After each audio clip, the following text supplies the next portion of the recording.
day is done and the kids are in bed, so it's time for a brew with Lucy. Svavar Knutur, I'm so pleased to be able to introduce you to everyone today. Thank you for joining me. Welcome. Thank you, Lucy. It's awesome to be able to chat with you like this. I've tried to learn Icelandic welcome, and I was practicing it before you hopped online, and now I'm scared it will go wrong, but I'm going to give it a Oh, go. Casera. Casere. So okay, so you must have like a prankster friend. Oh no, really? Is, is it What am a is it a common friend, Helga? Did she? Yeah, we Yeah. do have a common friend, Helga Ragnarsdóttir. Yeah, yeah. This sounds like something she would have gotten What have you I said to mixed you, up in. Svavar? What have I said? It basically means what's up, you know. What's Oh, up? that's exactly what Casere. I asked for. I Okay, cool, said cool. I could ask Google what hello is in Icelandic, or I could ask you because in Derbyshire, where I'm from, we'd say "a up." That would be our Oh hello. yeah, So I yeah. wanted an equivalent thing, but it's so great to talk to you. I was beyond pleased to be Likewise. matched with you. Um, so I'm going to start off here. When we got matched into our team one, I went off on the internet and I listened to everybody and I went on their Wikipedia pages and I just stalked you. Basically, I stalked you, Swava. And you are an incredible songwriter. The What I got from your music instantaneously is this sense of empathy. And it feels to me like you're always striving to present kind of the purest truth of a story. And I just feel like you can't write those kind of songs unless you're the sort of person who's just interested in people. So I'd love to hear about, where you're coming from as a songwriter and what inspires you. Well, I'm very honored and flattered. You're setting the bar very high now, expectation wise. I've Uh, heard your music. You'll be fine. You'll be fine. Thank you. I do really. It comes from a love of community and people and trying to understand where people were coming from and not always kind of being a preacher, but more trying to understand, just trying to say, hey, you're not alone. I feel you. I'm with you. Someone knows you are there. Even if you are no longer there, you're gone from history, that we recognize your pain and all of that. But yeah, I mean, my songwriting has always, yeah, gravitated towards telling a story or appreciating the unappreciated or loving the unloved somehow. That's so beautiful. I really, really resonate with that. And when you write, do you do you feel a sense of duty to these stories and these people that you're telling the stories of? Yeah, I have like because I'm an Icelandic man, I guess, and I come from a family that that is dealing with a lot of like everyone in this country, a lot of pain and like that echoes through our past. Um, I'm. It is part of the problem that we have that we are not very open. We have a problem of opening up, and so I had to really, through my career and through everything I do, I had to really struggle to open like these gates and to create a conduit. And a lot of the time when I'm writing, I'm just there's a melody that comes, and the melody is trying to tell me a story, and I'm just waiting, okay, and listening. What is the story you're trying to tell me? And then all of a sudden, like it starts to come out, and and I start to, oh yeah, that story, this happening or this phenomena. It sounds to me like you're saying that often songwriting is, you're getting as much out of it emotionally as you hope your audience do. Oh yeah, It sounds like it's a real heart offering from you. it's a cathartic process, but you're also trying to make something cathartic for the world. Somehow trying to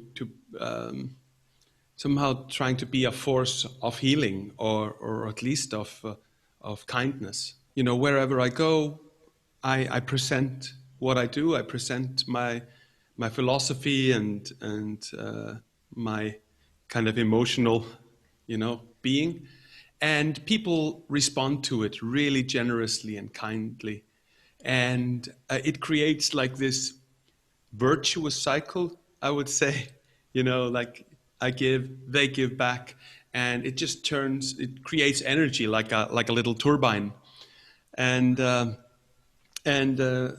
this reinforces that thing in me that, okay, so this is what I want to be doing. I want to be creating music that brings people together, helps people accept their flaws, that we are not perfect. We shouldn't beat ourselves up and make such horrible demands of ourselves and others, but rather to accept that we are flawed beings, and in so accepting, we might even do better. That's a beautiful manifesto, and having listened to Yeah. your music, well, no, and that's meant in the most, heartfelt of way. Having listened to your music, what you've just said really ties so beautifully with the emotional response that I had, hearing you and exploring you as an artist for the first time. There's a real just depth of warmth and truth in what you have and what you offer. So I'm a huge environment buff. I love to look into like all these exactly population statistics, environmental statistics. I love it, even if I am a arty-farty guy. But it's so amazing to watch how culture and language is shaped by the landscape and why the nature and how harsh the winds are. Even Icelandic is one of the only. I like. Okay, let's demonstrate, and not to offend my German friends. I have so many friends in Germany, and they are the best people. But I tell this joke, and they know I tell it, so it's fine. The, there are three ways, let's say there's three ways you can say the word cool. So there's the British way and English way, like your American way is like cool, cool, cool. And then you have the German way, which if a German tells you you're cool, you are not cool, because he will say, ja, das ist so cool, cool. And there's this round cool about it. There's a warm, it brings its own microwave, so cool. Super cool. it does sound like they're trying to, just being sarcastic towards me. Yeah. Yeah, I get that totally. But then an Icelander, our way of saying cool actually brings its own air conditioning. It sounds like cool. And it's just like, did you hear it? It's cool. That's And it's amazing. like we breathe a wind with the L, so it's everywhere. It's just like somehow the wind just sneaks into the way we say the letter L. That is awesome. And now I feel like I want to try and say it, but I know it's going to go badly wrong. Can you do it for me again? Okay, so it's cool. Cool. Which is and languages are so beautiful. They all carry melodies, and I think that's an amazing thing. Every language contains within it a melody. Like for example, the Thai language, with this 5 different inflections of every vowel, like you've heard this? No, I haven't. And I'm just Okay. like sitting here in awe of your linguistic capabilities, Svavar. I'm just a nerd, but you have to. Okay, so when you think about this means that a word changes its meaning with every inflection of that Okay. vowel. All right. So ma, like they can mean 3 different things. because of the melody of how you're saying it. And then imagine there's a Thai rapper, and he's called Joey Boy. And I just like, look him up. You can put like a link to his music or something with the video, because I'd love to promote him. He's amazing. Joey Boy. And when I listened to his rap, I realized that all of the words in the rap, they contain these inflections up and down and straight and up and down and down and up. And it means that when you're rapping as a Thai rapper, you have to have a melody on everything you're saying. Like, it automatically creates a melody. I see. So the words inform the melody, the meaning informs the melody. Yes. That's really interesting. Because what's that? Yes?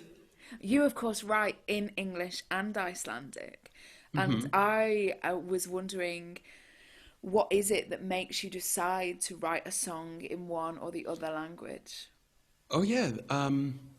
Well, basically, it's if the melody usually decides, because I'm just sitting with my guitar and I think, oh, this is Icelandic, this is an Icelandic melody, Okay. and therefore the melody starts to pull out of me words that have to do with it, and it will be Icelandic words, an Icelandic story, because the melody has a narrative, because it's all interconnected, and I love that. And there's another thing about how melodies and words, how words and language can bring out different melodies. So if you would say, if you would say a phrase like, a black horse rode into this bright night, a black horse rode into this bright night.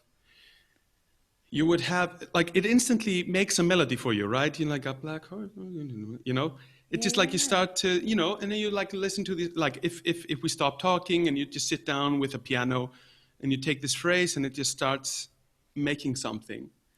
Yeah. But if I say these words in Icelandic, svartur hestur reiðin í bjarta nóttina, that's a totally different phrase, which creates a totally different melody. Right? The exact same meaning of words, but they pull out of you a totally different melody. Just so interesting to chat to you, Svavar. And as somebody that is, the stereotype of a stupid English person who can only speak English, it's really exciting to me that you, that you write so... that you're able to write so fluently in two languages, and by talking to you, probably more languages. I bet you've got secret talents hiding in there. But let's move on to live performance, because of course that's something that we've lost, or lost a version of during COVID. I know that that you, like every artist out there, has missed out on a number of tours due to the situation. But kind of putting all of that aside, I'm just, you're somebody that just exudes warmth and fun and kindness, and I'm imagining that a Svavar Knutur gig is just a riot. I want to know more about your relationship with your audience and your approach to live performance. Oh, I was just having this similar conversation with my Swedish friend Christopher. He came to visit the other day, and he was talking. We have the exact same philosophy about our gigs, that we don't want. There's no reason for people to adore us, or to go like, oh my God, he's so amazing, or something, or dance, or become all like, yeah. But we want people to walk out of our concerts thinking, yes, life can be good. I'm okay. We're all okay. Yes. Like with a renewed hope and inspiration, And I miss it so much, the community of performing. Like when I really get like a good contact with my audience, and we just really click, which means like there's this, like I told you, this energy coming out of me into them, and they send it back, and the cycle starts. And if we manage to keep it and there's no interruption to the cycle, we just create a beautiful moment together. I really love that. And that is probably like my main drive, to perform, is to feel that kind of togetherness and this energy. Because I am definitely, for me, people think artists are extroverts. I am not. Totally not. That's why my favorite moments with an audience is when the audience becomes one and not a group of different people, but we are all together in one united purpose, and that's when I am just having a nice time with a good friend, rather than being adored by thousands, You know what I mean? Yeah, It's know when what you mean. the moment just turns into this intimate, like, and everybody's just like, and then what the beauty of it is that everyone can walk out of the concert and say like, yes, it was like he was just talking to me, and it is that, because everything became one. Oh, I miss that.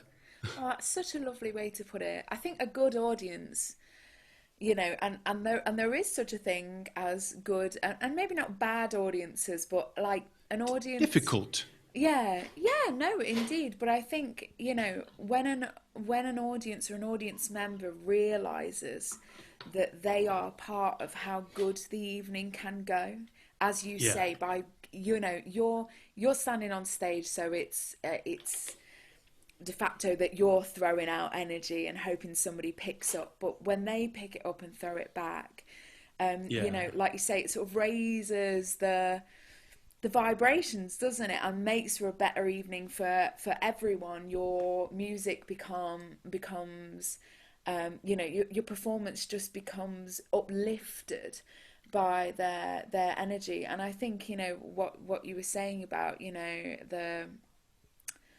the sense of community or communing in a communal thing, that's really lovely and powerful, that you sort of see your role as a performer to perhaps sort of to facilitate, to ease people through these scenarios where they're gathered in a room with strangers and yet they can still feel like, wow, we spent a whole night, as you say, just chatting, drinking our cuppers, enjoying. I'm pleased to see a Moomin cup there. Oh yeah, Svavar. That's this amazing. is Moomin Papa, Oh, he's so my lovely. favorite. He's kind of like me, because like I was a father at 22, and so I have never been an artist, like single, like without any, kids or family or anything. I've always had like a family to provide for and stuff. So I've always kind of been very, very grounded in my approach to what I do. So like I always have to, okay, let's look at the Excel sheet. Let's make this work. So, you have to be, I've always. Yeah. So you have three children, am I right? I actually have 4. I have one children. grown up. Go you. And yeah. And I was so young, and now I have 3 little ones. But what I love about Moomin Papa is like he really cares for his family and he takes care of them, but he's also filled with his sense of wonder and adventure. So sometimes he will go out, and he will venture into the world and, with his little hat and, I love him. And then we have, of course, the Moomin Mama. And she is like, have you I love got her an as well. array of Moomin mugs to share with me? This is yes. exciting.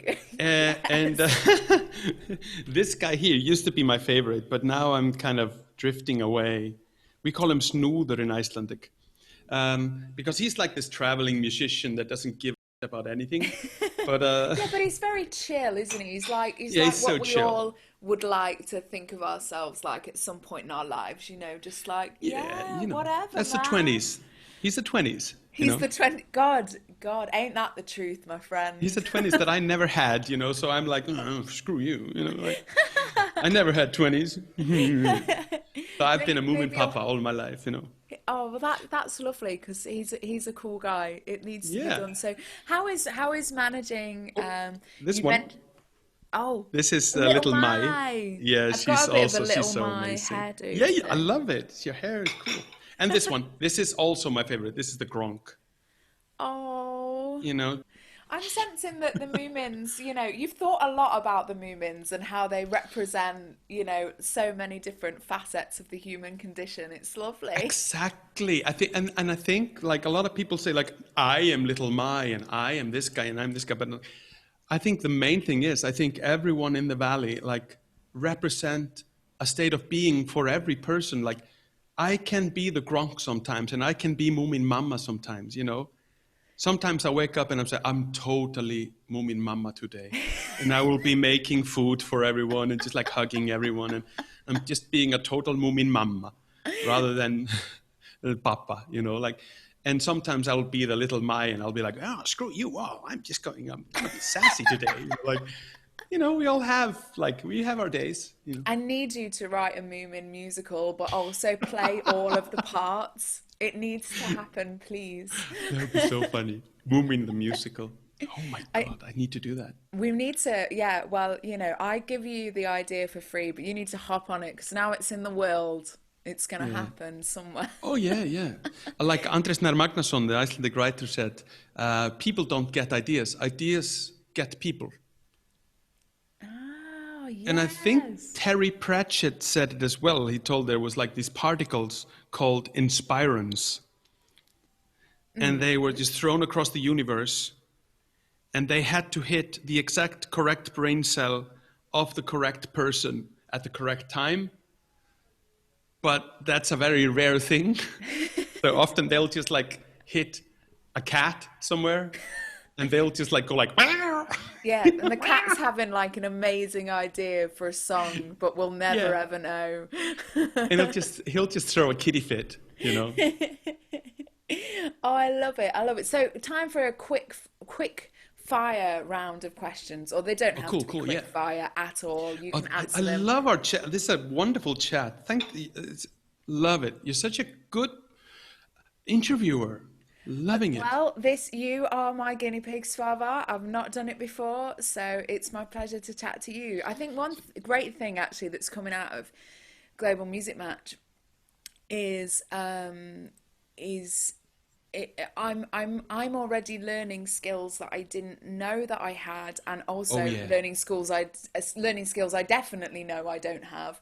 But all of that is wrapped up in this parcel of getting to know people like yourself. And we're only like in week one, right? You jumped in. It's your first feature week.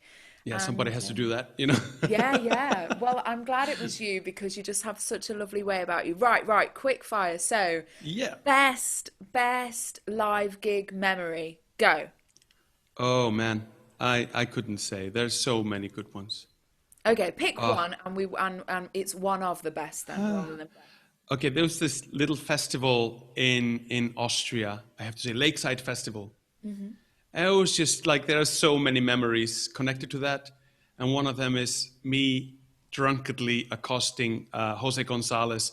Not like badly, like just like, I met him and I said like, I'm not going to be that guy. I'm not going to be the guy that goes and like takes his hand and, and I was just too shy. And I was just like, oh my God, he's like right here. And then Jose Gonzalez was just like hanging out backstage the whole time at the festival, just being super nice and colloquial. And I was too shy the whole time. But there was an open bar, so I got like a little bit more drunk. And so at the end of the night, I basically went like, I'm going to go talk to him. And I became everything I hate. I became this kind of, hey, Mr. Gonzalez, I got to talk to you. Hey man, I got to put my hand on your face. And it's just, God. It was so embarrassing. It was so embarrassing. And the next day, another idol of mine came to Lakeside Festival, and it was Ben Gibbard from Death Cab for Cutie. And evidently he had gotten advance warning of some chubby, crazy troubadour that was, so like he was just like locked in his tent the whole time, and like he just came out to play, went right back to his tent and then into his bus. There was like not a moment to catch him and say hi. Oh my gosh. I mean, it makes me wonder if that is your best gig memory. It's also like tied in with being like really embarrassing, but Oh also yeah, super it's fun. fine. Like I love it.